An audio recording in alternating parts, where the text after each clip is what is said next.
और सावरकर के खिलाफ झूठ फैलाया गया। बार बार यह बात कही गई कि उन्होंने अंग्रेजी सरकार के सामने अनेकों मर्सी पिटीशन फाइल की, लेकिन सच्चाई है कि मर्सी पिटीशन उन्होंने अपने को रिहा किए जाने के लिए नहीं फाइल की थी। सामान्यतः जो एक कैदी को पूरा अधिकार होता है कि मर्सी पिटीशन फाइल करना चाहे तो वह कर सकता है। महात्मा गांधी ने उन्हें कहा था कि आप मर्सी पिटीशन फाइल करो। महात्मा गांधी के कहने पर उन्होंने मर्सी पिटीशन फाइल की थी, और महात्मा गांधी ने अपनी तरफ से यह अपील की थी। उन्होंने कहा था यदि सावरकर जी को रिहा किया जाना चाहिए, जैसे हम शांतिपूर्ण तरीके से आजादी हासिल करने के लिए आंदोलन चला रहे हैं, वैसे ही सावरकर जी भी आंदोलन चलाएंगे। यह बात महात्मा गांधी जी ने कही थी, लेकिन उनको बदनाम करने के लिए इस प्रकार की कोशिश की जाती है कि मर्सी पिटीशन फाइल की थी, उन्होंने क्षमा याचना मांगी थी, अपनी रिहाई की बात कही थी। यह सब सारी बातें बेबुनियाद और गलत हैं।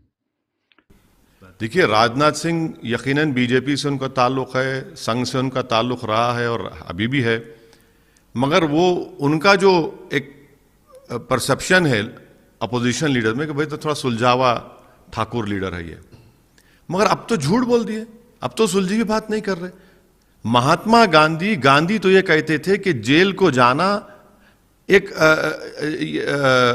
नॉन वायलेंट का रास्ता है, जेल को जाना, और वो शख्स माफीनामा लिखता है अंग्रेजों के लिए।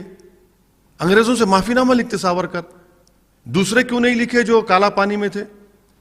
काला पानी में जाने के 8 महीने के अंदर सावरकर माफीनामा लिख दिए। तो राजनाथ सिंह इतनी झूठ क्यों बोल रहे हैं? इनके इस बयान के बाद तो उनको कोई सुलझावा नहीं मानेगा अभी। क्यों? हिस्टोरिकल फैक्ट है कि गांधी बोलते जेल जाओ, जेल भरो, और आप कह रहे हैं गांधी को से जोड़ रहे हैं। कहां कहां गांधी बताइए ना आपने। कितना तोड़ मोड़ के झूठ बोलते रहेंगे लोग। सावरकर हिंदुत्व की आइडियोलॉजी में अपनी किताब में क्या लिखते हैं? फादरलैंड और होली लैंड। सावरकर की पूरी एक तारीख है, पूरा है ना। और फिर सावरकर महात्मा गांधी की हत्या में कॉम्प्लिसिट है, क्या उसको नहीं मानेंगे? अगर जस्टिस कपूर कमीशन की इंक्वायरी को नहीं मानते तो फिर मैं चैलेंज करूं आरएसएस को, बताएं कि पंडित दीनदयाल उपाध्याय की हत्या के बाद आपने कमीशन ऑफ इंक्वायरी मांगना था, चंद्रचूड़ कमीशन ऑफ इंक्वायरी बनी।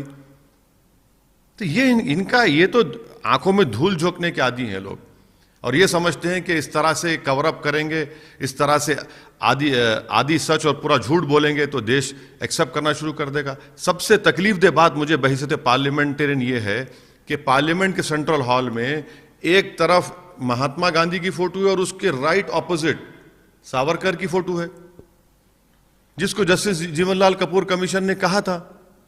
अच्छा, ट्रायल में उनको कोरॉबोरेशन एविडेंस नहीं था तो एक्विट कर दिए, मगर क्या आप तस्वीर लगाएंगे गांधी की तस्वीर के सामने? क्या बताना चाह रहे हैं? बताना यही चाह रहे हैं कि देश को मैसेज दे रही है आरएसएस और बीजेपी कि अनकरीब में एक वक्त आने वाला है कि बापू फादर ऑफ द नेशन नहीं रहेंगे, सावरकर बन जाएंगे।